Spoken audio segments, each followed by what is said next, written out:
سے ہمارے سال کی ابتدا ہوتی ہے۔ اب یہ محرم الحرام ایک محترم مہینہ ہے۔ قرآن کے اندر یہ بات لکھ کر ہے اور قرآن یہ اعلان کرتا ہے منہا اربعۃ حرم، محترم مہینے جو ہیں وہ 4 ہیں، وہ 4 میں سے ایک محترم مہینہ یہ محرم الحرام کا مہینہ بھی ہے۔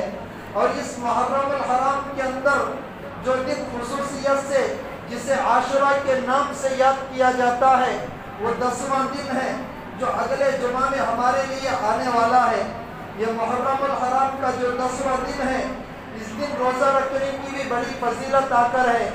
جب تک اسلام کے اندر رمضان المبارک کے روزے فرض نہیں ہوئے تھے تب تک یہ عاشورہ کا روزہ مسلمانوں پر فرض تھا۔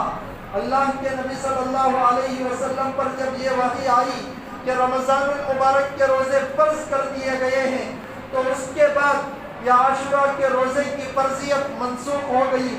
اللہ کے نبی صلی اللہ علیہ وسلم نے آگے ایک بات میں یہ بات بھی ارشاد فرمائی، جو کوئی عاشورے کے ایک دن کا روزہ رکھتا ہے اللہ تبارک و تعالیٰ اس ایک روزے کی برکت سے، اس ایک روزے کی بدولت پچھلے 1 سال کے گناہوں کو اللہ تبارک و تعالیٰ معاف فرما دیتے ہیں۔ حضرت عبداللہ ابن عباس رضی اللہ تعالیٰ عنہ راوی ہے، فرماتے ہیں کہ نبی کریم صلی اللہ علیہ وسلم اس روزے کو رکھنا اپنا معمول بنا لیے تھے۔ بعض صحابہ کرام رضی اللہ تعالیٰ عنہ مجمعین اللہ کے نبی صلی اللہ علیہ وسلم کے پاس آئے اور یہ عرض کرنے لگے یا رسول اللہ یہود بھی اس تاریخ میں یوم عاشورہ کو روزہ رکھتے ہیں۔ اللہ کے نبی صلی اللہ علیہ وسلم نے یہ بات ارشاد فرمائی کہ دیکھیں اگلے سال اگر میں زندہ رہا تو اگلے سال میں اس کے ساتھ ایک روزے کا اضافہ کر لوں گا، 9 محرم یا 11 محرم کو میں روزہ رکھ لوں گا۔ مگر علماء کرام لکھتے ہیں کہ اگلا سال آنے سے پہلے اللہ کے نبی صلی اللہ علیہ وسلم دنیا سے پردہ فرما چکے تھے، دنیا سے رخصت ہو چکے تھے۔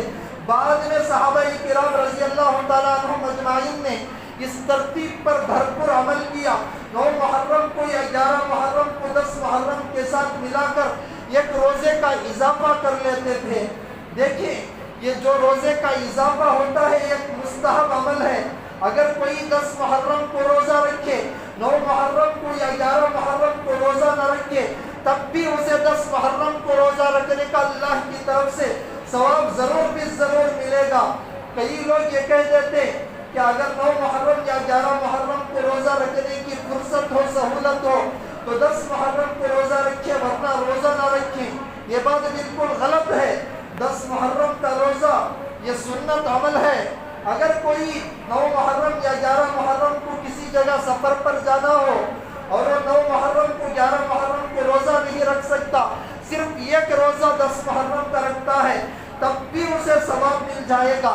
البتہ 9 محرم یا 11 محرم کا روزے کا اضافہ کر لینا اللہ کے نبی صلی اللہ علیہ وسلم کی خواہش تھی۔ اس خواہش کو رکھ کر اگر کوئی اس پر عمل کر لیتا ہے تو اسے بہت زیادہ ثواب اللہ کی طرف سے مل جائے گا۔ علماء کرام نے یہ بات بھی لکھی ہے کہ اگر کوئی 9 محرم 11 محرم کو روزہ نہیں رکھتا تو صرف یہ مکروہ عمل ہے، مکروہ تحریمی بھی نہیں، مکروہ تنزیہی والا عمل ہے۔ بہتر یہی ہے کہ 9 اور 10 یا 11 یہ 2 دن روزہ رکھ لے تو اس سے بہت بڑا ثواب ملے گا۔ اور دوسری بات یہاں قابل غور یہ بھی ہے، اللہ کے نبی صلی اللہ علیہ وسلم نے ایک عبادت کے اندر بھی یہود کی مشابہت کو پسند نہ فرمایا، غیروں کی مشابہت کو پسند نہ فرمایا۔ یہاں تک کہ دیکھیں ہم گناہوں کے اندر دوسروں کی اقتداء کرتے ہیں، اللہ کے نبی صلی اللہ علیہ وسلم کو عبادت کے اندر بھی دوسروں کی مشابہت اختیار کرنا بالکل پسند نہیں تھا۔ اسی لیے اللہ کے نبی صلی اللہ علیہ وسلم نے ارشاد فرمایا من تشبہ بقوم فہو منہم، جو کسی قوم کی مشابہت اختیار کرتا ہے، نبی فرما رہے ہیں کہ وہ انہی میں سے ہے۔ علماء کرام یہاں ایک بات لکھتے ہیں کہ اگر کوئی یہ ارادہ کر کہ میں یہ کام کروں گا تو اس غیر کے جیسا نظر آؤں گا، اس ارادے سے اگر کوئی گناہ کا کام کرتا ہے تو یہ گناہ کبیرہ ہے۔ اگر کوئی اس کے بغیر بھی کرتا ہے تو مکروہ عمل ہے۔ تو بہتر یہی ہے کہ غیروں کی ابتداء چھوڑ دی جائے، اس لیے کہ اللہ کی طرف سے ہمیں جو دین ملا ہے یہ سب ادیان سے ممتاز دین اللہ کی طرف سے ملا ہے۔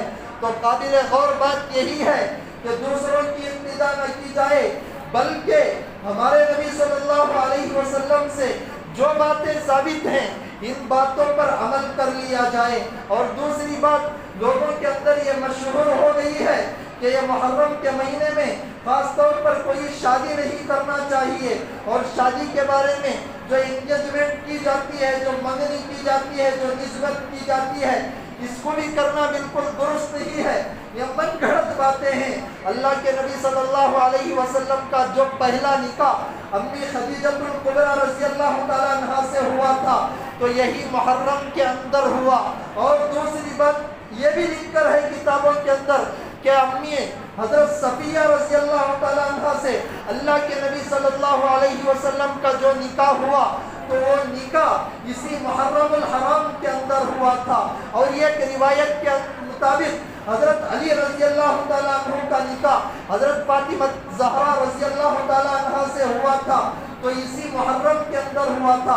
اگر محرم کے اندر شادی کرنا مکروہ عمل ہوتا، اگر ناجائز عمل ہوتا، اللہ کے نبی صلی اللہ علیہ وسلم حضرت خدیجہ سے نکاح اس محرم کے اندر نہ کرتے تھے، ہماری اپنی حضرت صفیہ سے نکاح اس محرم کے اندر نہیں کرتے تھے، حضرت علی رضی اللہ تعالیٰ عنہ کا نکاح حضرت فاطمہ سے اس محرم کے اندر نہیں ہوتا تھا۔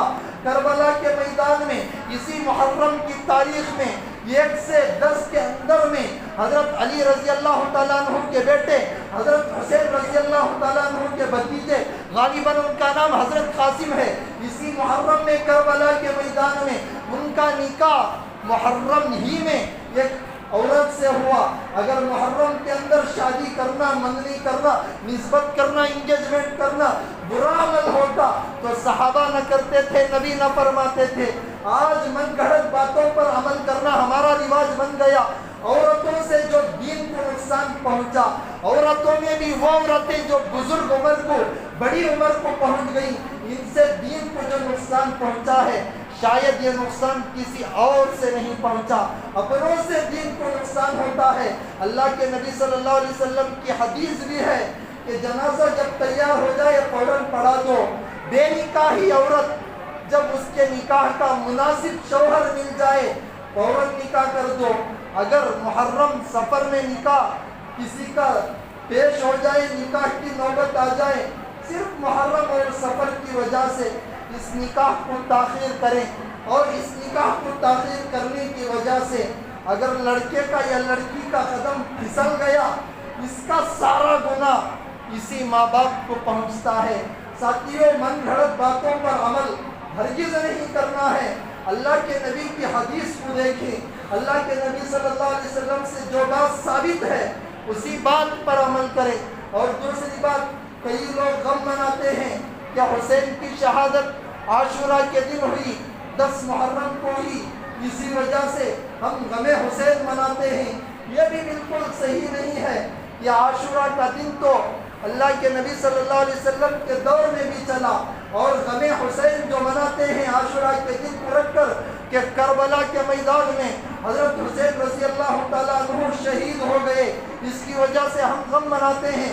اللہ کے نبی صلی اللہ علیہ وسلم کے پردہ فرمانے کے تقریباً 60 سال بعد یہ حضرت حسین رضی اللہ تعالیٰ عنہ کی شہادت کا موقع پیش آیا۔ اب غور کریں میرے ساتھیوں، یہ کہنے والے کہ ہم غم حسین مناتے ہیں تو یہ عاشوراء کا دن نبی کے دور میں بھی تھا۔ اب حضرت حسین رضی اللہ تعالیٰ عنہ کی جو شہادت ہوئی یہ غم منانے کی چیز نہیں، شہادت ایک اچھی چیز ہے۔ لَوَدِدْتُ أَنْ أُقْتَلَ فِي سَبِيلِ اللَّهِ ثُمَّ أُحْيَا ثُمَّ أُقْتَلْ ثُمَّ أُحْيَا ثُمَّ أُقْتَلْ۔ نبی فرما رہے ہیں کہ میں جنت میں چلا بھی جاؤں، بعد میں اللہ کے نبی فرما رہے ہیں کہ مجھے شہید کر دیا جائے، میں پھر زندہ کیا جاؤں، پھر شہید کر دیا جائے، پھر زندہ کیا جاؤں۔ شہادت کا مرتبہ دکھانے کے واسطے نبی فرما رہے ہیں تو ہم غم مناتے ہیں۔ اگر شیعہ والے کرتے ہیں ان کا مسلک ان کے ساتھ ہے، ہم شیعہ کے طور و طریقے کو جا کر بھی ہماری کچھ مستورات دیکھتے ہیں، یہ ان کے طور و طریقے کو دیکھنا بھی بالکل شریعت میں جائز نہیں، شریعت کس کی بھی اجازت نہیں دیتی۔ تو اس لیے ان باتوں پر عمل کرے. جو من گھڑت باتیں ہیں, من دھڑک باتیں ہیں, ان باتوں کو چھوڑ دے. اور خاص طور پر ایک ضعیف حدیث اس دوران یہ بھی چل رہی ہے, ضعیف حدیث پر عمل کر سکتے ہیں کہ اگر کوئی عاشورہ کے دن اپنے اہل و عیال پر, اپنے گھر والوں پر خرچ کرے گا, اللہ تبارک و تعالیٰ خرچ کرنے کی بدولت اس کی رزق کی تنگی کو ہٹا دیں گے اور رزق میں کشادگی پیدا فرما دیں گے. ایک ضعیف روایت ہے, اس پر عمل کر لینے سے انشاءاللہ فضیلت حاصل ہو جاتی ہے. مگر اسی کو دلیل بنا کر کئی گھروں کے اندر کھچڑا بانٹا جاتا ہے. اسی کو دلیل بنا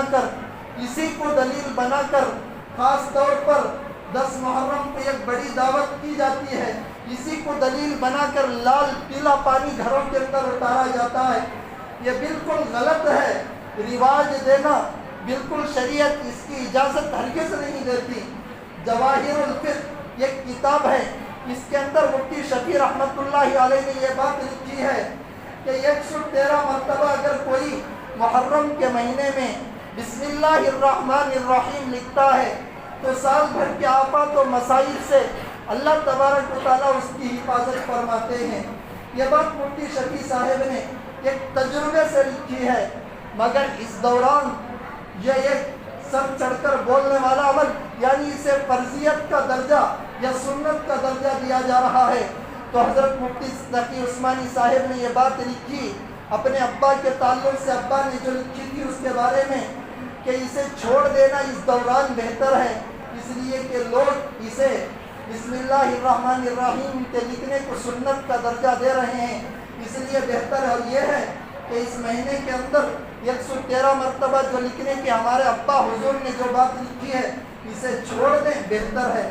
تو دیکھیں ہمارے اکابرین یہاں تک دین کے بارے میں احتیاط کر رہے ہیں, مگر ہم ہیں کہ چھوٹی چھوٹی باتوں کو رواج دے کر اسی رواج کو آگے بڑھا کر من گھڑت باتیں, اور خاص طور پر 10 محرم کو ایسے کام کیے جاتے ہیں کہ علاوہ چڑھایا جاتا ہے. علاوے کے اندر بعض ساتھی کودتے ہیں اور دیکھنے والا بڑا مجروح. یہ گناہ کا کام اور دیکھنے والوں پر بہت بڑا گناہ ہوتا ہے. اور بعض جگہوں پر گلے کے اندر چاقو لٹکائی جاتی ہے, حرام کام ہے. اللہ کے نبی سے, صحابہ سے جو بات ثابت نہیں ہے, اگر آپ یہ کرتے ہیں یہ حرام کام آپ کر رہے ہیں.